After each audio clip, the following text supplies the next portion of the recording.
যারা স্ট্যান্ডের চাক্কার মধ্যে বিয়ারিং সেট করার জন্য অনেক বিরক্ত হন, কিভাবে সেট করবেন, দোকান থেকে আনিয়ে তো সহজ নাকি, তো তাদের জন্য এই ভিডিওটি একদম সহজ, দেখে নিন মাত্র। ভিডিওটি অবশ্যই কন্টিনিউ করবেন, সাবস্ক্রাইব করবেন, শেয়ার করবেন।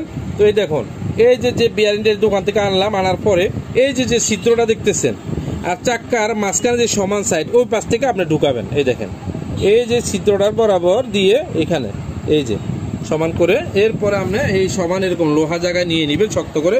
এরপরে এখানে না, এখানে বাড়ি দিবেন না, এখানেও বাড়ি দিবেন না, এই যে জায়গা বাড়ি দিবেন, এই যে এভাবে এবার আস্তে আস্তে বাড়ি দিবেন। অনেক ক্ষেত্রে এর থেকে আরো শক্ত হতে পারে, তখন এখানে একটু তেল দিয়ে নেবেন, এই যে গোড়াটার মধ্যে একটু তেল দিয়ে তারপরে ঢুকাবেন এভাবে। এই দেখুন হয়ে গেছে আমাদের চাক্কায় বিয়ারিং লাগানো। দেখুন, এরপরে আমরা এই নাটটা লাগাই দিব, তাইলে ওকে। তো সবাই ভালো থাকবেন, সবাইকে আবারও ধন্যবাদ জানিয়ে শেষ করছি। আসসালামু আলাইকুম।